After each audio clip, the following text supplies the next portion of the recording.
Empowerment, liberation, exploration, versatility, aspiration, transformation, and evolution is what the name of Honda's new SUV stands for. Such a complex backronym is definitely a statement. Something clearly suggests that India and other Asian markets are finally about to get the vehicle they deserve, much better than anything Honda has ever offered in this part of the world. According to the officials, the idea was to create a vehicle that's versatile, off-road capable, and refined at the same time. Does the new Honda Elevate have the quality to elevate the off-road game with its refinement and luxury? Stay with us as we are about to find out quickly. Back in January, Honda officials announced that they are working on a brand new SUV for the Indian and other emerging markets. And just a few months later, we saw a premiere of a model called Elevate. The new SUV was presented about a month ago in India, and boy, does it look amazing. We don't remember we've ever seen such a bold and aggressive-looking Honda in this part of the world. For the first time in years, there is a new Honda model in India that follows the brand's global design language. Moreover, it looks like it even surpasses North American relatives in some aspects, with the styling that says, "My capabilities go way beyond pawn roads." Indeed, aesthetics are by far the biggest highlight of the new Honda Elevate. First of all, there is a bold-looking front-end design with a massive upright grille that's half closed, as well as a typical Honda chrome-like bar that connects LED headlights and seems thicker than ever. The bumper follows that off-road story completely, with a black plastic bumper that's complemented by massive wheel arch cladding.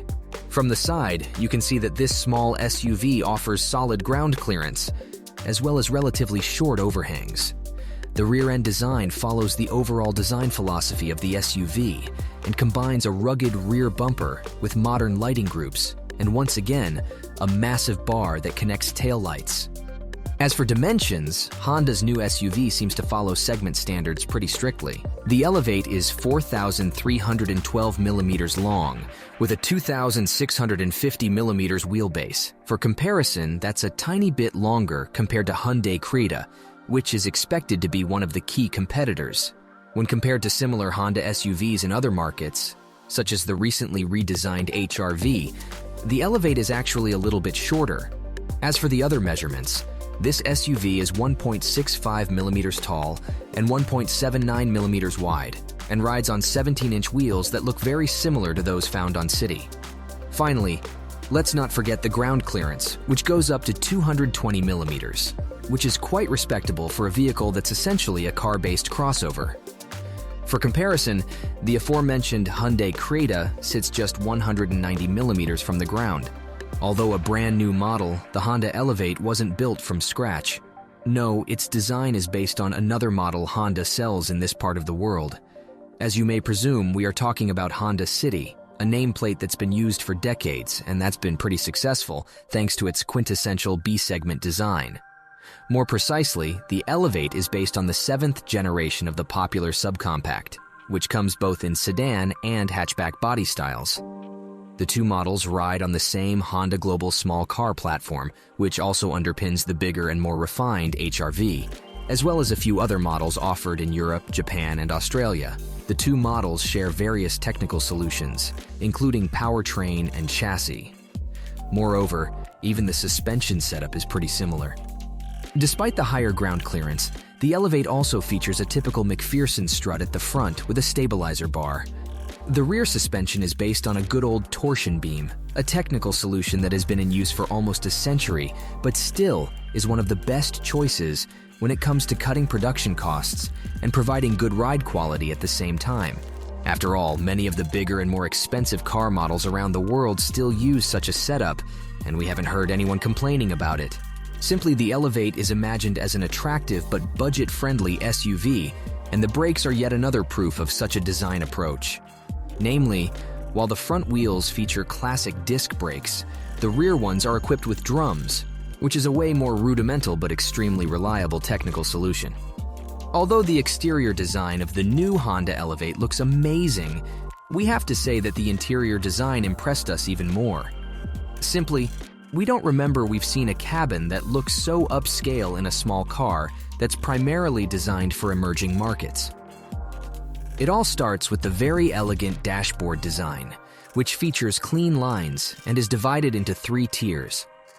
The upper one features relatively hard plastics, while the middle one features some kind of simulated but very nice-looking wood. Finally, the lowest tier features soft leatherette with stitching, which really gives that premium feel. Speaking of the premium feel, how about the massive 10.25-inch floating infotainment screen? Believe it or not, the Elevate features a bigger touchscreen than some way more expensive Hondas, including the largest SUV in the company's portfolio, the Pilot, which is exclusive to the North American market. More importantly, the infotainment system is responsive and easy to use, and also comes with wireless Apple CarPlay and Android Auto smartphone integration. The center stack is nicely executed with USB ports and physical climate controls. Also, let's not forget to mention that there is a pretty long list of advanced safety systems. Some of the highlights are forward collision warning, automatic emergency braking, pedestrian detection, adaptive cruise control, lane departure warning, lane keep assist, and many more. One look at the seats, and you can see pretty a similar design to the ones found in City. At the front, there is a pair of spacious and well-bolstered seats that accommodate taller passengers with ease. The legroom is pretty generous, while you won't lack headroom even if you get an optional sunroof. Compared to the City, the Elevate features a slightly longer wheelbase, and that translates to more legroom in the second row. Still, let's not forget that this is still a small crossover with a relatively modest width, so we can't say it can accommodate 3 adults in the back comfortably. It's rather good for 2 adults or 3 kids. Finally, there is a boot space of 458 liters, also a respectable capacity for the class. Once again, we can refer to the Hyundai Creta, which offers 433 liters of boot space. As for the powertrain, Honda decided to keep things simple and offer just one normally-aspirated petrol powertrain. There will be no diesel option on offer, nor a turbo petrol unit. Instead, the initial version comes with a good old 1.5-liter iVTEC inline-4, which puts out around 120 horsepower and 145 nanometers of torque.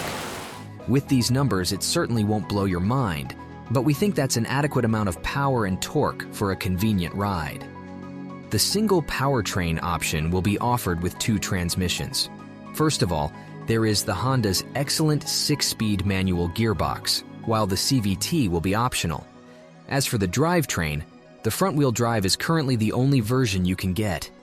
Things about the all-wheel drive version are still unclear, but if we consider the high ground clearance and rugged design, it would be a real shame not to see such a configuration on offer. Keep your fingers crossed. The initial version is coming with an inline-4 petrol-only engine, but the hybrid version will join soon after. That model will, as you may presume, feature the same hybrid setup as the City Hybrid. It's a system that combines a 1.5-liter Atkinson cycle 4-cylinder engine with a max output of 97 horsepower and a pretty capable 106 horsepower electric motor. Unlike some previous generations of hybrid powertrains, this one doesn't combine petrol and electric power all that much. Instead, it relies on electric power most of the time, while the petrol engine activates only at higher speeds and under heavy acceleration. In that way, fuel efficiency is much higher. And we believe that this SUV could be almost as efficient as the City Hybrid, which is good for about 27 kilometers per liter, or 3.7 liters per 100 kilometers if you prefer. The brand new Honda Elevate had its premiere in June, and we expect sales to start soon. As for the price, base variants are expected to go around 12 lakhs, while the range-topping version should be good for about 19 lakhs. In dollars, that would be between $11,170 and $17,700. The production will take place in Tapukara, Rajasthan, while models like Kia Seltos, Hyundai Creta, and Mahindra SUV 700 are expected to be key competitors. What are your thoughts about Honda Elevate? Do you think this could be a new bestseller among small SUVs? Let us know in the comments, and don't forget to subscribe for more videos like this. Thanks for watching, and see you next time.